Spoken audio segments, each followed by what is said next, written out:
Bonjour, chers frères et sœurs. Soyez tous bénis dans la parole. Nous allons prier d'abord pour que Dieu nous aide avec ce message. J'ai été appelé aujourd'hui à partager un message avec vous. Très honnêtement, je n'ai pas de direction très claire maintenant, mais je fais confiance au Seigneur. J'ai foi que le Seigneur est capable de s'exprimer en m'utilisant, même à travers moi, à ce moment précis. Donc nous allons prier, Seigneur, merci pour ce que tu as fait à la croix, Seigneur. Nous venons, Seigneur, pour ce message, Seigneur, pour tous ceux qui croient et tous ceux qui ne croient pas encore, peut-être, Seigneur, qui écouteront ce message. Couvre ce message, Seigneur, par ton sang, Seigneur. Merci pour ce que tu as fait, Seigneur. Guéris-nous, Seigneur, spirituellement, à cause de ce que tu as fait, Seigneur. Nous prions, Seigneur, que tu nous aides à comprendre ton caractère, Seigneur, et ta parole, Seigneur, et à te suivre, à te servir, Seigneur. Au nom de Jésus. Amen.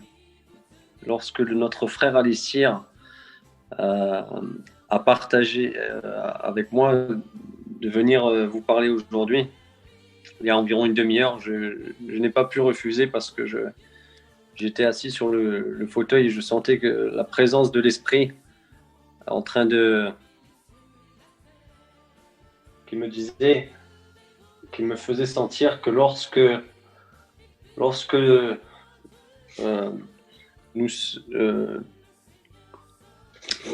je vais prendre la parole parce que ce sera plus simple. Pardonnez-moi, j'ai les versets qui me viennent en anglais mais pas en français. Donc on va tout simplement prendre la parole. On va ouvrir la parole à 2 Timothée 2:13. If we are faithless, he remains faithful, for he cannot disown himself. Mais je vais traduire cela. J'ai la version française, si tu veux. S'il te plaît, mon frère, ouais. Si tu peux m'assister pendant. Bien sûr. Donc 2 Timothée 2, verset 13, c'est ça, hein? C'est ça, ouais. Que Jésus-Christ sanctifie sa parole. Si nous sommes infidèles, il demeure fidèle, car il ne peut se régner lui-même. Amen. Amen. Et donc, je sens dans mon esprit qu'il y a peut-être des gens qui vont écouter ce message qui ont des doutes dans leur cœur, qui ont des doutes sur leur salut, qui ont des doutes sur peut-être même ce que Dieu a déjà fait pour eux. Car l'ennemi vient pour voler, il vient pour nous mentir. Particulièrement lorsqu'on demeure dans le péché, on ne voit plus bien clair et on ne porte plus les fruits. On ne porte pas de fruits qui sont agréables au Seigneur. Donc, on devient... on est sous une condamnation. Et je voudrais vraiment dire à chacun de vous de ne pas douter. Parce que le Seigneur, on ne peut être agréable au Seigneur que par la foi. Il faut venir se repentir de nos péchés afin que lui puisse nous laver et puisse communier avec nous encore. Il nous attend les bras ouverts. Le Seigneur ne peut pas changer sa nature car il est parfait, il est juste, il est amour. Et je voulais dire que si les gens, toi mon bien-aimé frère ou ma sœur qui entend ce message, ne doute pas, mets tes genoux par terre et prie ton Dieu, car tout est possible. tout est possible avec Jésus. Tout est possible car il a payé le prix de nos péchés. Nous pouvons lui rendre grâce pour tout ce qu'il a fait. Nous pouvons lui rendre grâce. J'ai été interpellé ensuite par ma fille il y a environ une demi-heure de ça, donc quand notre frère Alicir me demandait de venir partager la parole avec vous, et ma fille pleurait dans son lit, donc je suis allé la chercher, bien évidemment. Et c'est une petite chose, mais si notre Dieu est amour, donc il nous aide aussi à aimer notre prochain. Nous pouvons nous lever, nous approcher de notre prochain en l'aimant, tout simplement, car c'est alors que Dieu est manifeste et que nous pouvons manifester les fruits de l'esprit. Amen. Les fruits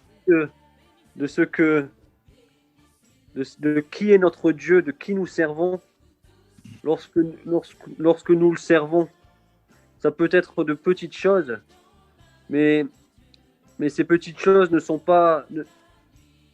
Dieu les observe, Dieu nous connaît.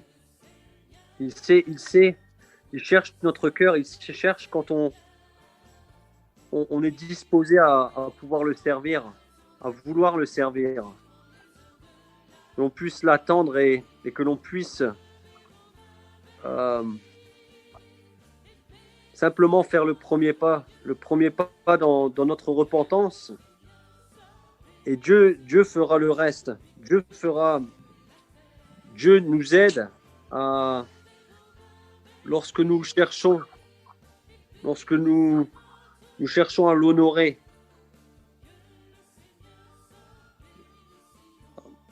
Alors je voudrais simplement dire, vous savez, je suis humain comme chacun, et je me suis parlé de ma fille. Je me lève, oui, parfois c'est vrai que on est embêté, on veut pas toujours servir, on veut pas toujours faire les choses qui plaisent à Dieu, mais on les fait quand même parce que Dieu vient nous toucher le cœur de le faire, parce que lui il est comme le dit le verset, lui à travers son esprit il nous donne cette force de pouvoir nous lever, de le servir. Brebis égarée. Et nous, on doit adopter on doit adopter l'attitude de chercher de Jésus. Donc pour nos frères et sœurs, plutôt que oui, on déteste le péché dans nos cœurs. Oui, on veut s'en défaire. Oui, on veut se repentir. Oui, mais en même temps, on veut se tourner vers nos frères et sœurs dans l'amour du Seigneur et de chercher cette brebis égarée, de l'aider à sortir du péché par la prière, par le partage de la parole, par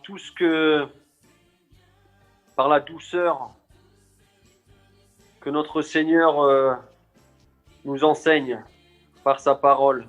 Il nous parle en douceur, le Seigneur. Et il veut, et certainement pas dans...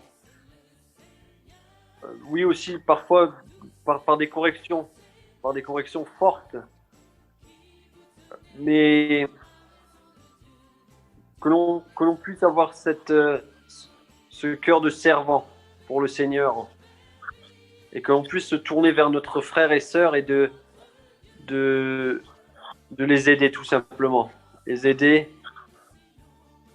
et de les encourager à retourner vers le Seigneur qui nous aide à nous repentir, qui nous attend les bras ouverts. Au nom de Jésus. Je vais la lire. Luc 15, verset 3 à 7. Je vous le dis, si l'un de vous a 100 brebis et qu'il en perd une, n'abandonne-t-il pas les 99 autres dans le désert pour aller chercher celle qui est perdue jusqu'à ce qu'il la retrouve? Quand il l'a retrouvée, il la prend sur ses épaules, tout joyeux, et de retour chez lui, il rassemble ses amis et ses voisins pour leur dire « Réjouissez-vous avec moi, car j'ai retrouvé ma brebis, celle qui était perdue. » Que veux-tu nous dire avec cette parabole? Je vous le dis, de la même façon, il y aura de la joie dans le ciel pour un seul pécheur qui se convertit, plus que pour 99 justes qui n'ont pas besoin de conversion. Seigneur. Seigneur, on a besoin de toi, Seigneur. Amen, amen, amen. On a besoin de toi, Seigneur. Nous venons à tes pieds, Seigneur, nous te demandons pardon, Seigneur. Nous repentons, Seigneur, de ne pas toujours vouloir te servir. Amen. Te demandons, Seigneur, que tu nous aides, que tu nous lèves, Seigneur, comme ta parole dit dans Ésaïe 41, Seigneur. Que tu vas nous... That you mount up wings for the just like eagles, that we will not run out of strength, Lord. Nous t'attendons, Seigneur. Nous venons t'implorer, Seigneur, pour que où l'on se trouve, Seigneur, dans notre marche spirituelle, avec toi, Seigneur, à nos côtés, toi qui demeures fidèle, Seigneur. Parfois, nous sommes infidèles. Parfois, nous t'avons abandonné, Seigneur. Nous avons même marché selon nos désirs, Seigneur. Nous repentons, Seigneur. Aide-nous, Saint-Esprit. Relève-nous, Seigneur, car tu es juste, car tu es bon, Seigneur. Ô Dieu d'amour, viens et remplis-nous de l'Esprit Saint, Seigneur. Amen. Aide-nous, Seigneur, où l'on que soit, Seigneur, que l'on soit en prison, Seigneur, car nous demeurions dans le péché, et tu nous as justement corrigés, Seigneur, car tu connais toutes bonnes choses. Aide-nous, Seigneur, si nous avons été à l'hôpital, Seigneur, pour la raison que tu connais. Peut-être était-ce le péché, Seigneur. Peut-être pas. Mais tu connais toutes choses, Seigneur. Aide-nous, Seigneur. Aide-nous et fais ta volonté dans nos vies. Transforme-nous, Seigneur. Et fais, Seigneur, de nous, fais de moi, en tout cas, Seigneur, un sacrifice agréable à ta vue, Seigneur. Amen, amen. Qui puisse marcher selon l'Esprit, Seigneur. Qui puisse marcher afin que tu puisses me parler, Seigneur, que je puisse te parler en esprit et vérité à tout moment. Et que je puisse avoir des paroles pour mon prochain qui puissent être agréables, Seigneur, qui puissent t'honorer. Aide-nous, Seigneur. Aide-nous. Aide ce groupe, Seigneur. Aide toutes les personnes qui s'y connectent, Seigneur, qui te cherchent. Fais, Seigneur, qui ne cherchent pas juste une religion, quelque chose qui semble séduisant, Seigneur, mais qu'ils te cherchent en esprit et vérité. Toi, le créateur de l'univers, Seigneur. Oh, tu es tellement grand, Seigneur. Tu es tellement grand. Tout ce que tu as créé est tellement merveilleux. Je pense que c'est Psaume 9 qui nous parle de la création de l'univers. Et comment Dieu est grand. Tu veux que je lise le psaume 9 Je veux bien. Ouais. à partir du verset 1? Ouais. Ok. Que Jésus-Christ sanctifie sa parole au chef des centres sur psaume de David. Je louerai l'Éternel de tout mon cœur. Je raconterai toutes tes merveilles. Je ferai de toi le sujet de ma joie et de mon allégresse. Je chanterai ton nom, Dieu très haut. Mes ennemis reculent, ils chancellent, ils périssent devant ta face. Car tu soutiens mon droit et ma cause. Tu sièges sur ton trône en juste juge. Tu châties les nations, tu détruis le méchant. Tu effaces leur nom pour toujours et à perpétuité. Plus d'ennemis, des ruines éternelles, des villes que tu as renversées, leur souvenir est anéanti. L'Éternel règne à jamais. Il a dressé son trône pour le jugement. Il juge le monde avec justice. Il juge les peuples avec droiture. L'Éternel est un refuge pour l'opprimé, un refuge au temps de la détresse. Ceux qui connaissent ton nom se confient en toi, car tu n'abandonnes pas ceux qui te cherchent, ô Éternel. Chantez à l'Éternel qui réside en Sion, publiez parmi les peuples ses hauts faits, car il venge le sang et se souvient des malheureux. Il n'oublie pas leurs cris. Aie pitié de moi, Éternel. Vois la misère où me réduisent mes ennemis. Enlève-moi des portes de la mort, afin que je publie toutes tes louanges dans les portes de la vie de Sion, et que je me réjouisse de ton salut. Les nations tombent dans la fosse qu'elles ont faite, leurs pieds se prennent au filet qu'elles ont caché. L'Éternel se montre, il fait justice, il enlace le méchant dans l'œuvre de ses mains, jeu d'instruments. Les méchants se tournent vers le séjour des morts, toutes les nations qui oublient Dieu, car le malheureux n'est point oublié à jamais. L'espérance des misérables ne périt pas à toujours. Lève-toi, ô Éternel, que l'homme ne triomphe pas, que les nations soient jugées devant ta face.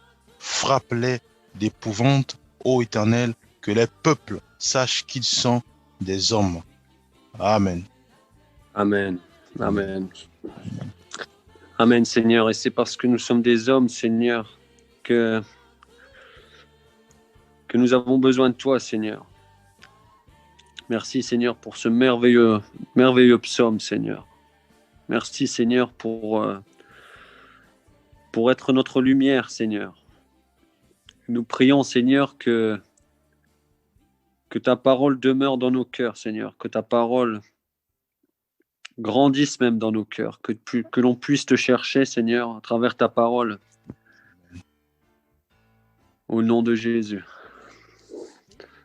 Amen. L'Éternel est un refuge. L'Éternel est un refuge pour l'opprimé, un refuge au temps de la détresse. Amen. Je pense que si on voit on observe un peu les versets précédents, on voit que il y a une justice. Dieu est juste. Et Dieu demeure sur son trône et il juge les peuples avec droiture. Mais Dieu est aussi miséricorde. et celui qui est opprimé, celui qui, la parole nous dit que il est un refuge au temps de détresse. Donc, on peut être dans ces moments de détresse. Même nous, nés de nouveau, on peut avoir, Dieu peut permettre cela parce qu'il veut nous ramener à la repentance. Il peut permettre que une personne qui est née de nouveau, pour X raisons, se retrouve en prison. Oui, parce que cette personne s'est tournée vers le péché peut-être. Oui, parce que cette personne n'aurait pas dû faire ce qu'elle a fait. Mais Dieu, ou pour toute autre situation, bien évidemment. Mais là où on se trouve, opprimé, notre refuge, c'est le Seigneur. Et Dieu est capable de nous accompagner et de nous sortir de cette détresse. En fait, c'est un rappel à la repentance et de vraiment suivre les voies du Seigneur, car toutes les voies du Seigneur sont bonnes. Et Jésus est le chemin. Voilà, il est le chemin, il est notre chemin. Et on peut s'approcher de lui en esprit et vérité. Pour tous ceux, voilà, tous ceux qui sont nés de nouveau, il est écrit qu'il viendra un temps où mes adorateurs m'adoreront en esprit et en vérité. Donc, on peut s'approcher de Dieu et même le remercier pour ses corrections, pour les choses qu'il fait. Car si on veut se retourner vers lui, alors Dieu est fidèle. Dieu veut il veut pas qu'on périsse, mais il veut qu'on ait la vie éternelle et aussi qu'on ait la conviction, la paix de marcher avec lui et de le servir, de le chercher, de l'honorer. Voilà. Soyez bénis au nom de Jésus. Amen.